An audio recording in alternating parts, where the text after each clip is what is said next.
Students, आज का topic है हमारा सिविल वार।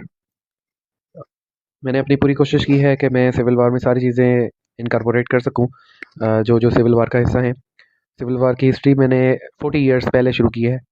उसमें फैक्टर्स, काजेज और इम्पैक्ट्स हम देखेंगे आज। फैक्टर्स से शुरू करते हैं कि क्या ऐसे फैक्टर्स बने जो अमेरिका में आपस में कॉलोनीज लड़ पड़ी। अच्छा, मिजोरी कंप्रोमाइज़ होता है 1820 में। यहाँ से काफ़ी हिस्टोरियंस बताते हैं कि यहाँ से असल में इस ओरिजिन होती है सिविल वार की। कैसे कि 1818 में मिजोरी एक स्टेट थी जिसने अप्लाई किया कि उन्होंने शामिल होना है यूनाइटेड स्टेट्स में। तो ये थी एक स्लेव स्टेट। यूएस में आपको पता है कि नॉर्दर्न और साउदर्न में स्लेव स्टेट्स, और यहाँ पे स्लेव स्टेट्स हैं और यहाँ पे फ्री स्टेट्स हैं। दोनों की क्वांटिटी रिप्रेजेंटेशन इक्वल है, तभी जो है ना दोनों के बीच में बराबर कंपटीशन है कांग्रेस में।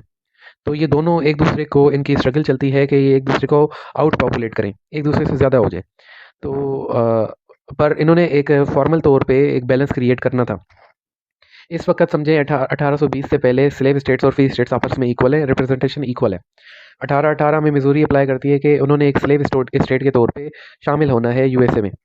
तो कांग्रेस ने रिजेक्ट कर दिया फिलहाल। कांग्रेस ने कहा कि हमारे पास अगर हम स्लेव स्टेट्स कर लेंगे ऐड तो स्लेव स्टेट्स बढ़ जाएंगी और हमारे पास फ्री स्टेट्स कम हो जाएंगी। पर 1819 में ये प्रॉब्लम हल हो जाती है कि एक और स्टेट आ जाती है, मेने। मेने ने भी शामिल होना था, मेने थी एक फ्री स्टेट। तो अब जो है एक फ्री आ गई, एक स्लेव आ गई। तो इसको 1820 में ये दोनों स्टेट्स बन जाती हैं और दोनों का बैलेंस जो है ना वो बरकरार रहता है कि स्लेव स्टेट्स भी बराबर हैं और फ्री स्टेट्स भी बराबर है। ये असल में एक स्ट्रगल शो करती है कि सेंटीमेंट्स स्लेव स्टेट्स और फ्री स्टेट्स के आपस में थे, और उसके अलावा स्लेव्स की अलग से एक डिबेट होती थी वहाँ पे। 1848 जब मैक्सिकन वार पूरी होती है, ग्वाडालूपे हिडाल्गो जो है ट्रीटी होती है, उसके बाद डेविड विल्मिट जो है वो एक बिल प्रपोज करते हैं कि हम अब बैन क्यों ना कर दें स्लेवरी को। आपको याद होगा कि जब कॉन्स्टिट्यूशन बना 1787 में, तो इन्होंने 20 ईयर्स तक इसमें ये रखा था कि 20 ईयर्स के बाद हम स्लेवरी का टॉपिक डिस्कस करेंगे, 20 ईयर्स तक हम डिस्कस नहीं करेंगे। तो 20 ईयर्स से इधर ज़्यादा हो गया था, तो विल्मट प्रोविज़ो ने प्रोविज़ो एक यानी प्रोविजन दिया था या प्रपोज किया था बिल। तो ये जो है वो फेल हो गया।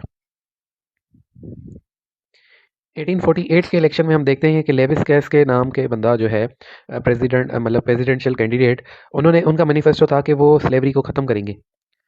तो नॉर्दर्न जो थे उन्होंने जेड टाइलर को जिता दिया, जो कि प्रेसिडेंट बन गए। और जेड टाइलर जो थे वो प्रो स्लेव्स थे, ये नहीं चाहते थे कि स्लेवरी ख़त्म हो। इन्होंने अपना इलेक्टोरल मैनिफेस्टो दिया कि स्लेवरी को ये आगे कंटिन्यू रखेंगे, तो जेड टाइलर जी प्रेसिडेंट हो जाते हैं।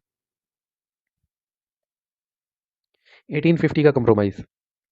अच्छा, वाशिंगटन डीसी में इन्होंने बैन किया हुआ था पहले कि वाशिंगटन में जो है ना स्लेवरी नहीं चलेगी, किसी भी किस्म की परचेजेस भी नहीं चलेंगी, और उसके अलावा स्लेव ट्रेड भी नहीं चलेगा, स्लेव कोई ओन भी नहीं कर सकता। काफ़ी इस तरह से काफ़ी चीज़ें थी। तो एक स्ट्रगल रहती थी, कोई कहता था है, कोई कहता था नहीं है, और एक एनार्किक सिचुएशन आ गई थी। तो वहाँ पे इन्होंने आपस में कॉम्प्रोमाइज़ किया। इन्होंने कहा कि हम वाशिंगटन डीसी में स्लेवरी अलाउ कर देते हैं। इसका मतलब है जो वहाँ के मालिक है वहाँ वो अपने स्लेव्स रख सकते हैं, पर वहाँ पे स्लेव ट्रेड नहीं होगा। वहाँ पे जी बोलियाँ नहीं लगेंगी कि ये गुलाम जो है मैं बेचना चाह रहा हूँ, मैं ये खरीदना चाह रहा हूँ। इस तरह से वो मार्केट नहीं लगेगी स्लेव्स की वाशिंगटन डीसी में। अच्छा, इसके कंप्रोमाइज़ में क्या आता है कि कैलिफोर्निया को फ्री स्टेट दे देते हैं, और उटाहा और न्यू मेक्सिको जो आ जाते हैं न्यू टेरिटरीज। आपको याद है 1848 में मेक्सिको सेसेशन होती है, दूसरी तरफ से टेक्सास हमें मिल जाता है। तो उन दोनों की टेरिटरी से ये स्टेट्स बनती हैं, उटाहा, कैलिफोर्निया और न्यू मेक्सिको। अब इनको कैसे ऐड करना होता है, ये इनके लिए बड़ा मसला हो जाता है। और ये फाइनली ये डिसाइड करते हैं कि कैलिफोर्निया जो है हम फ्री स्टेट रखेंगे, उटाहा और जो है न्यू मेक्सिको, ये खुद इनमें आपस में हम पॉपुलर सेवरेनिटी से एक वोट करवाते हैं कि उनकी अपनी पॉपुलेशन क्या चाह रही है। अगर वो स्लेव स्टेट बनना चाह रहे हैं तो स्लेव स्टेट बन जाए, अगर वो फ्री स्टेट बनना चाह रहे हैं वो फ्री स्टेट बन जाए। तो एक दफ़ा पहली दफ़ा ये पॉपुलर सोवरेनिटी का हुआ थे, और आगे भी चल के यही होगा। अच्छा, फ्यूजिटिव्स बढ़ते जा रहे थे। जो आपके स्लेव्स थे वो भाग के जो है ना दूसरी स्टेट्स में चले जाते थे। जो उनको अब मौका मिलता था वो अपने मालिक को छोड़ के भाग जाते थे। उनमें इतनी वैसे समझ आ गई थी। वैसे तो स्लेव्स जो है वो शुरू से ये समझते थे कि अगर हम अपने मालिक से विड्रा कर लेंगे, तो ओनर से विड्रा कर लेंगे तो ये हमारे लिए एक पूरी ज़िंदगी के लिए कर्ज होगा, और हमसे पूछा जाएगा क़यामत में कि जी हम ये क्यों किया हमने, और ये तो हमने बड़ा गुनाह कर दिया।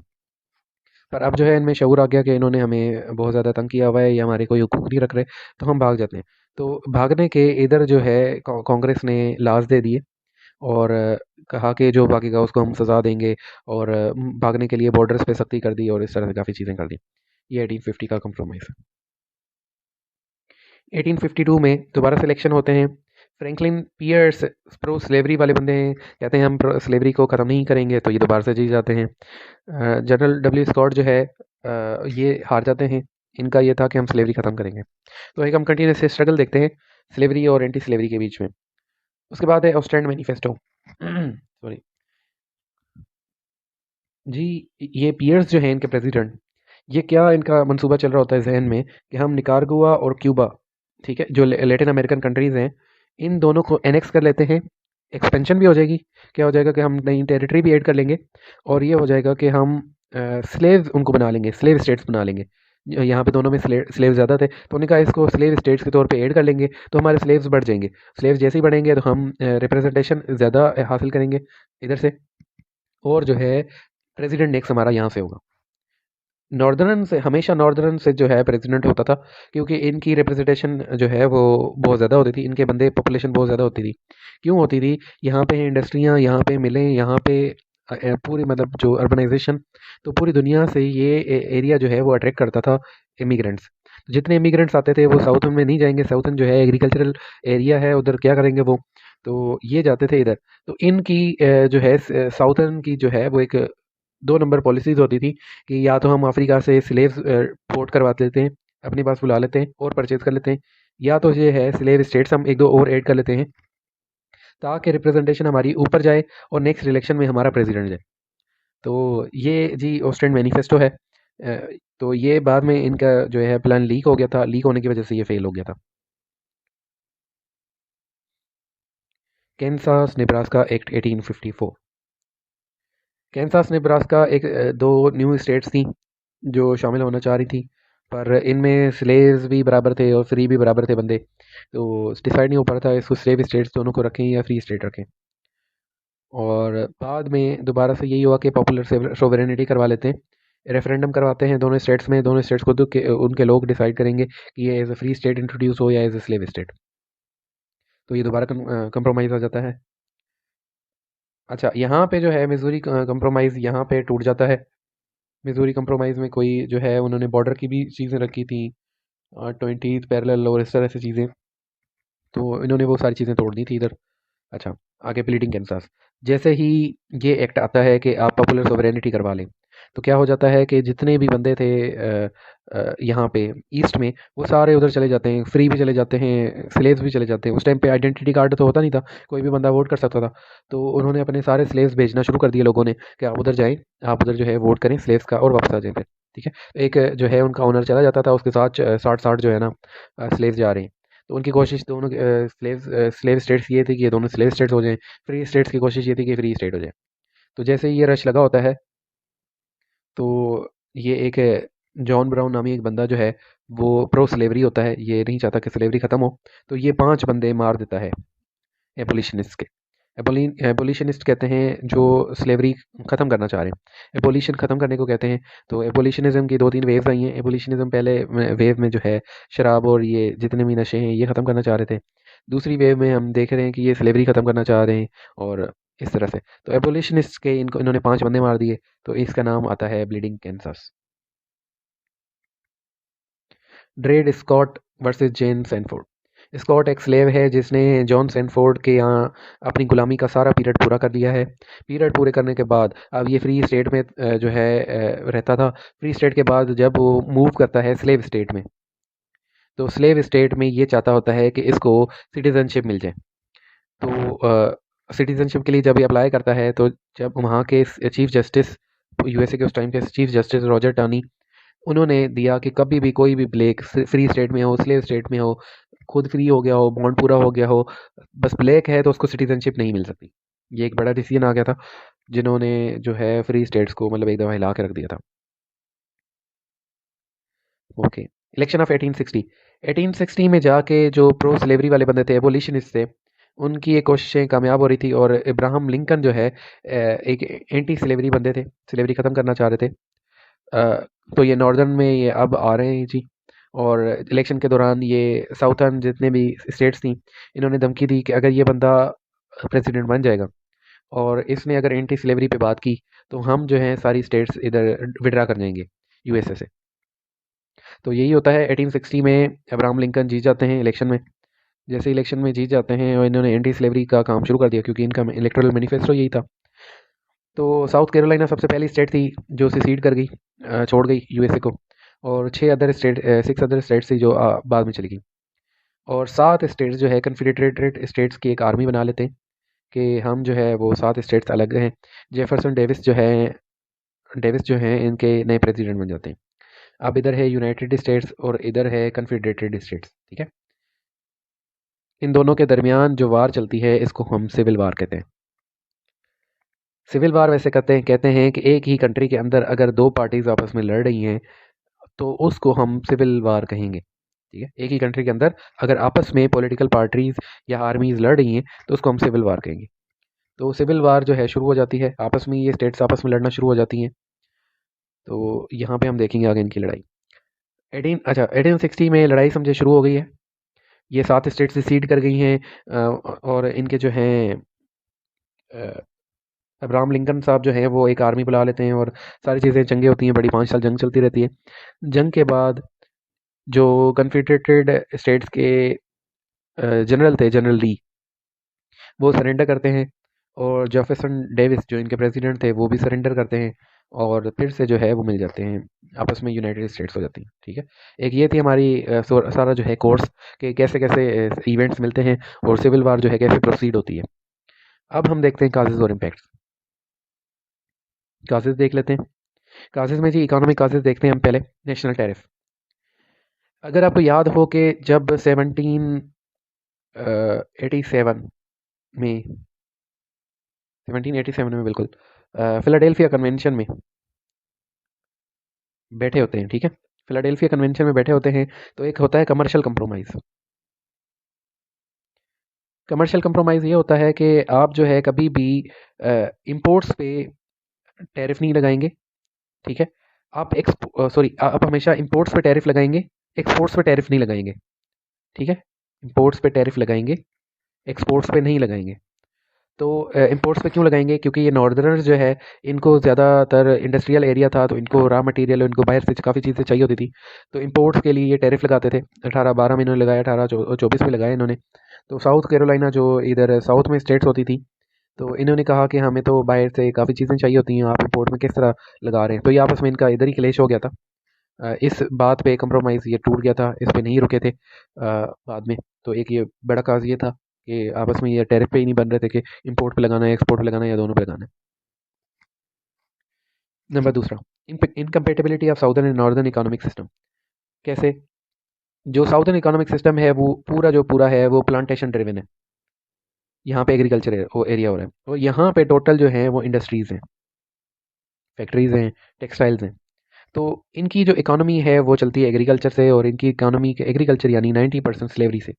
अगर स्लेवरी ख़त्म कर दें तो यहाँ के ओनर्स तो कंगाल हो जाएंगे एक दिन में, क्योंकि सारे स्लेव्स ही उनकी कर रहे हैं एग्रीकल्चर, ठीक है। तो यहाँ पे जो नॉर्दर्न हैं ये इंपोर्ट एक्सपोर्ट से कमाते हैं, ये इंडस्ट्री से कमाते हैं। ये इसीलिए हमने पीछे देखा कि ये अपने लिए टैक्सेस टैरिफ लगाते हैं इंपोर्ट्स पे। इंपोर्ट पे टैरिफ क्यों लगता है आपको याद है? हमने प्रोटेक्शनिज्म पढ़ा था। प्रोटेक्शनिज्म कहते हैं कि अपनी लोकल इंडस्ट्री को प्रोटेक्ट करने के लिए आप इंपोर्ट पे बैन लगाते हैं। ये आपको मैं दोबारा से नहीं दफा करवाता हूँ। प्रोटेक्शनिज्म हम डिस्कस कर लेते हैं कि नॉर्दर्नर्स जो है वो इम्पोज क्यों कर रहे थे टैक्स इंपोर्ट्स पे। नॉर्दर्न्स की अपनी इंडस्ट्रियां हैं, वो अपने गुड्स प्रोड्यूस कर रहे हैं। यहाँ पे एग्रीकल्चर वाले उनके गुड्स खरीदते हैं। जितने भी खाने पीने की चीज़ें हो गई, रिहाइश की चीज़ें हो गई, सारी वो ऊपर प्रोड्यूस हो रही है, नीचे कंज्यूम हो रही हैं। अब आहिस्ता आहिस्ता क्या हुआ कि इनके हालात डाउन होने लगे इंडस्ट्रीज़ के। तो इन्होंने जो है इनकी चीज़ें महंगी बनने लगी। अब महंगी बनने लगी तो जो साउदर्न स्टेट्स थी वो बाहर से इंपोर्ट करवाने लगे, दूसरे स्टेट से, मेक्सिको से करवा रहे हैं, कनाडा से करवा रहे हैं, यूके से करवा रहे हैं, यूरोपियन और कंट्री से करवा रहे हैं। तो क्या होता था कि इंडस्ट्रियलिस्ट यानी नॉर्दर्न एरियाज़ की कोई भी चीज़ बिकती नहीं थी। अब इन्होंने क्या किया कांग्रेस में कि आप जो है इंपोर्ट पे बैन लगा दें या इंपोर्ट पे कम से कम टैरिफ लगा दें। बाहर की चीज़ 1 रुपए की थी, 1 रुपए इन्होंने टैरिफ लगाया, तो ये हो गए 2 रुपए की। ये प्रोड्यूस करते थे 1.5 रुपए की, तो फिर से लोग जो है वो 1.5 रुपए वाली परचेज़ करना शुरू हो जाते थे साउदर्न में, इसलिए इम्पोर्ट पे बैन लगता था। पर साउथ कैरोलिना जैसी साउदर्न स्टेट्स क्या सोचती हैं कि हमें जब 1.5 रुपए में कोई चीज़ सॉरी, हमें जब 1 रुपए में बाहर से कोई चीज़ मिल रही है, तो हम क्यों ना खरीदें? हम 1.5 रुपए की आपकी क्यों खरीदें? जब हमें बाहर से मिल रही है, आप टैरिफ क्यों लगा रहे हैं? तो इसलिए ये झगड़ा पड़ गया था कि ये प्रोटेक्शनिज़्म चाह रहे थे और ये जो है एक फ्री मार्केट चाह रहे थे। फेडरलिस्ट, एंटी फेडरलिस्ट, फिर से आपको दिख रहा है? ठीक है? आगे चलते हैं, दोबारा आ जाते हैं इस पे। यहाँ पे दोनों इकोनॉमिक सिस्टम ने देखा कि ये अलग-अलग है। यहाँ पे इम्पोर्ट एक्सपोर्ट से कमा रहे हैं, यहाँ पे ये प्लांटेशन और स्लेव से कमा रहे हैं, ये स्लेव इकोनॉमी। नंबर तीसरा है स्लेव इकोनॉमी। स्लेव ट्रेड की वजह से 10 लाख का खरीदा स्लेव 15 लाख का बेच दिया, उसकी बोलियां लग रही हैं, ऑक्शंस हो रहे हैं। मार्केट्स जो हैं वो अच्छा, मार्केट्स जो हैं वो यूज़ होती थी प्लांटेशन की और सारी चीज़ें, मतलब वही सारे स्लेव्स कर रहे हैं। कॉटन वगैरह का तकरीबन 100% ठेका जो है वो स्लेव्स कर रहे होते थे। तो ये सारी चीज़ें एक स्लेव इकोनॉमी साउदर्न स्टेट्स में जनरेट होती थी। लैंड पॉलिसी, काजेज़ में पढ़ रहे हैं हम, चौथा काज है लैंड पॉलिसी। नॉर्दर्न हमने डिस्कस किया कि इंडस्ट्रियल एरिया है, तो यहाँ पे फॉरेन डायस्पोरा ज़्यादा आता रहता है। लोग माइग्रेट करके आ रहे हैं जॉब अपॉर्चुनिटीज़ की वजह से, एजुकेशनल जो है स्कॉलरशिप्स की वजह से, डिफरेंट चीज़ों की वजह से। पर साउथ में ये बंदे कम पड़ रहे। नॉर्दर्न में जैसे ही पॉपुलेशन बढ़ती है तो साउथ वाले कहते हैं अब तो जो है इनका नॉर्दर्न का प्रेसिडेंट आ जाएगा, जैसे ही नॉर्दर्न का प्रेसिडेंट आ गया तो बस फिर ये तो स्लेवरी ख़त्म कर देंगे। तो इसलिए ये साउदर्न क्या करते हैं कि more and more slaves Africa से मंगाते रहते हैं, ताकि जो बैलेंस है वो इनका बरकरार रहे, या कम से कम ये ज़्यादा रहे, मतलब ज़्यादा रहें का नहीं, अभी तो कम से कम बराबर रहें। नंबर पाँचवा, बैंकिंग। हेनरी जैक्सन जो हैं ये बैंकिंग बिल्कुल ही ख़त्म कर देते हैं। उस टाइम पे जितने भी रिजर्व्स होते हैं वो निकाल लेते हैं पूरे, क्योंकि इनको लगता है ये कॉमनर्स के लिए, जो कॉमन पीपल हैं उनके लिए ये बैंक जो है सही नहीं है। तो ये ट्रस्ट बस्टिंग, फिलीबस्टिंग और इस तरह की, सॉरी फिलीबस्टिंग कह रहा हूँ, ट्रस्ट बस्टिंग करते हैं, मोनोपोली तोड़ते हैं बैंकों की, और आखिर में नेशनल बैंक को ख़त्म ही कर देते हैं फिलहाल। बाद में रीचार्टर होती है बाद में जाके, तो इसकी वजह से भी बड़े मसले आए। नॉर्दर्न चाह रहा था दोबारा से रीचार्टर हो और साउदर्न चाह रहे थे नहीं हो। सोशल फैक्टर्स, सोशल फैक्टर्स थे, एबोलिशनिज्म की वेव चल रही थी, पूरी ये वर्ल्ड वाइड मूवमेंट थी कि हम स्लेवरी को बैन करें। यूके, फ्रांस, स्पेन, यहाँ पे ये बैन होने लगे थे। इनको ये अपने कल्चर पे दाग लगना शुरू हो गया था कि हम स्लेव ओन करते हैं या स्लेवरी हमने अलो की हुई है। तो एक इस ये फैक्टर था बड़ा, पूरी दुनिया में चल रही थी मूवमेंट, उसका असर पड़ना था।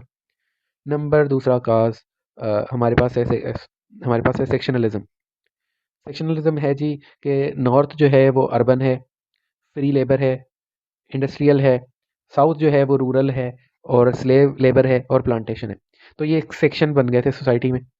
अब ऊपर वाले जब नॉर्दर्न जब साउथ में आते थे तो उनको डिफरेंट फील आती थी, साउथ वाले ऊपर चले जाते थे, डिफरेंट फील आती थी, तो वो एक दूसरे को एलियन समझने लगते थे, वो जाहिर है आगे चल के इनकी जंग होनी थी।